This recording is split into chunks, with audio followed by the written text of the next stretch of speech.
Also join us this afternoon, Akbayan Party List Congressman Chel Diokno. Attorney Chel, welcome back to Storycon.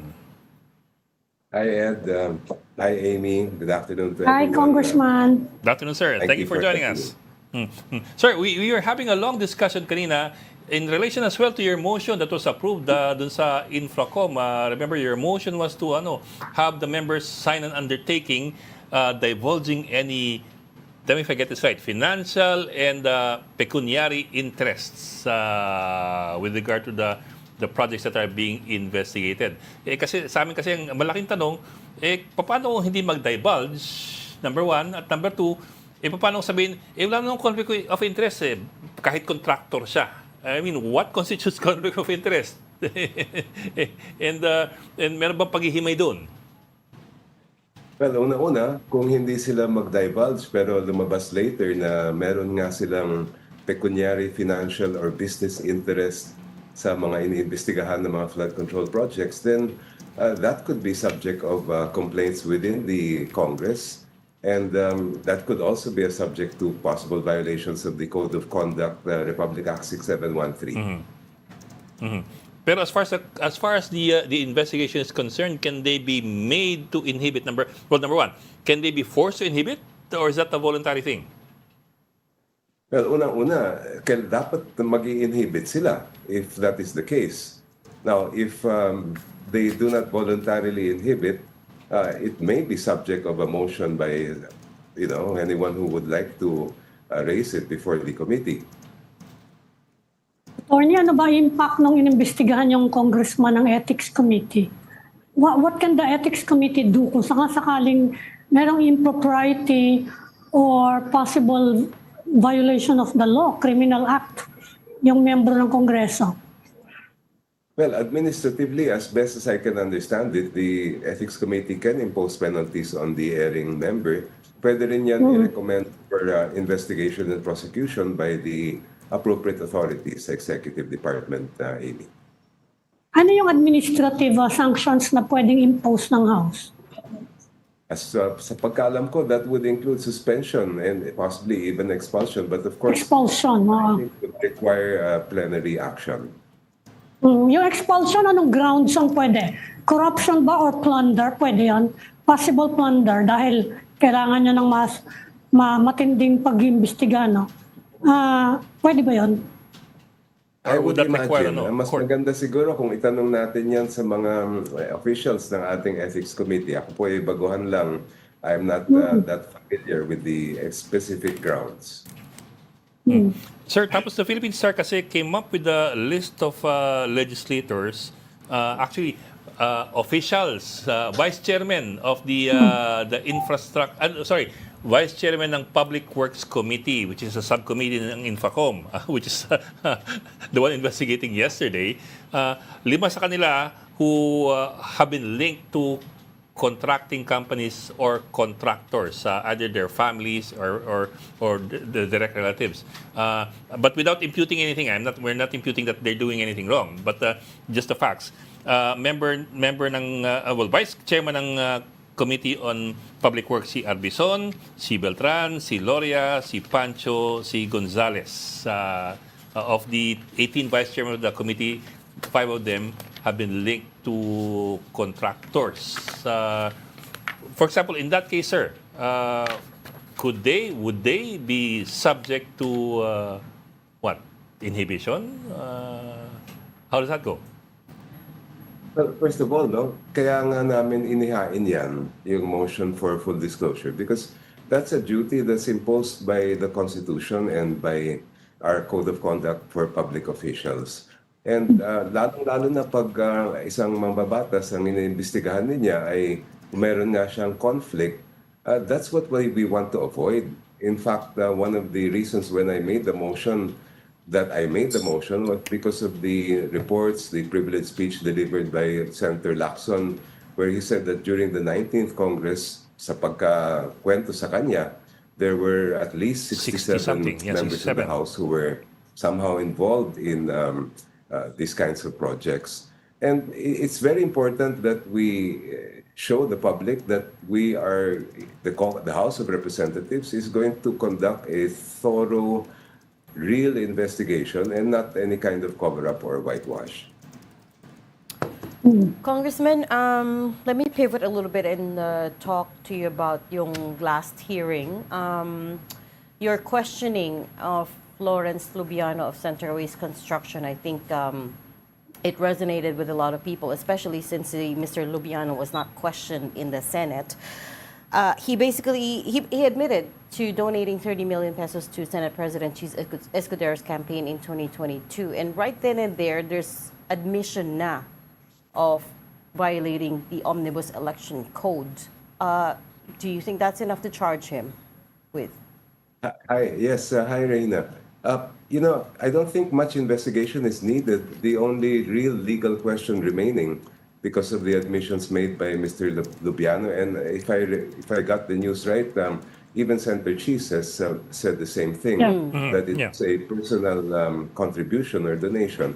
Ang natitira lang na issue is that a sufficient defense or justification? Or would that still constitute a violation of the election laws? I mean, klaro naman yung batas natin, no? Government contractors may not donate to candidates during a campaign. And facts are there, but of course you have the reason given was personal lang naman daw. In law, we have a concept that we call piercing the corporate veil, which basically simply means that when you cannot use a corporation as a shield if if you knew and took advantage of that kind of relationship. Of course, I cannot preempt the Commission on Elections. I really don't know how they will view this. Pero sa tingin ko, this is something that really merits investigation. And at the end of the day, what we're looking for is to make sure that elections are not influenced by these kinds of government projects, and that there is complete transparency when it comes to free, fair, and honest elections.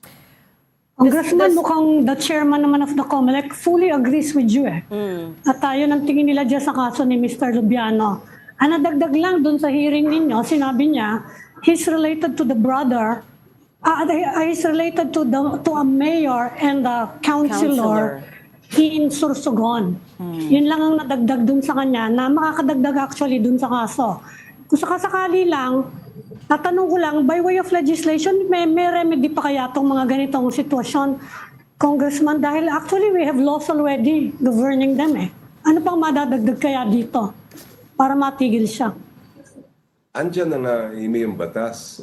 Pero palagi ko nga sinasabi ito, aanin natin ng batas kung wala naman ngipin. At that's really what we need is to show the public that the government is serious and that there should be accountability. Yes. Hindi na madadagdagan niya. Ano pa kaya magagawa natin? Papaila na lang ng kaso. Pero the problem, Ami, is the sense that I'm getting is from COMELEC Chair Garcia, when we interviewed him, was that the onus lies on the contractor who donated, which I disagree with, because of obviously the person who accepted the donation should have known better, right? They're running for office. They should be held to a higher standard. And the question there is, how will they make... So it sounds like at this point they will make somebody accountable, but who are they going to make accountable is the question. Is it the legislator or the contractor? The donor or the donee? The donor or the donee? Hindi, pareho yun, di ba? Sa anti-graft pareho Hindi, ang tanong na lang siguro, what can we do kung Senate President yung involved? Pwede ba siyang kasuhan? It shouldn't make a difference. Any government official is bound by the law, regardless of their position in either house of Congress. And yung at the end of the day kasi ang kailangan din natin ay may pakita sa publiko that they're serious about enforcing the law, and it shouldn't matter who is involved. Sir, Basta non-impeachable official, pwede siyang kasuhan. If it's the Senate President, sa Department of Justice ba yun or Ombudsman, sino mag-handle nun? Ang primerong may hawak niyan, siyempre, ang COMELEC, ang nasa kanilang... COMELEC muna. As far as I know, yes. Pero anti-graft yun Paano kung sino na yung susunod? after COMELEC? Maari din yan hawakan ng Office of the Ombudsman. Iba naman ang magiging legal theory niyan. Hindi naman yan magiging election offense, kundi violation nga ng mga draft laws natin. Although, Draft sir, na, it's under the Omnibus Election Code, so it would, if at all, be an election offense. It's Omnibus Election Code, BP 881, Section 95, if I recall correctly. Pero sir, kami lang, sir, the man of the hour, if you might call him that, is si Congressman Zaldico. Everybody's looking for him, and nobody's apparently seen him since July 28th. Not even sure if he was there, but Not anyway. since the 20th Congress started. But he apparently has not been coming to work and all that, and now we're hearing that he's in the U.S. for some sort of medical treatment. What have you heard? Is that also what you're hearing, or is there anything else that we should know about, or that you have heard otherwise? Unfortunately, Ed, I belong to the minority, so wala kami masyadong nasasagip ng mga kwento tungkol dyan. I really haven't heard anything about his whereabouts or other things about. Because some people might find that the circumstances and the coincidence a bit too coincidental. But as far as transparency is concerned, early on, my party, the Akbayan party list, we filed a resolution calling for an open BICAM, calling for that it be accessible and streamed live to the public until the very end, because that exactly was our concern. And the Senate minority, I understand, also filed a counterpart resolution. At dapat lang na maging bukas at transparent yung buong proseso ng budget, because we don't want issues like this to come up again. Yeah. Especially when a lot of issues about the previous budgets that nobody knows up to now the answers to. And sino naglagay ng mga insertions, saan nanggaling yan, mga involved dyan. Right. These are questions that the public, I think, must have answers to. Right.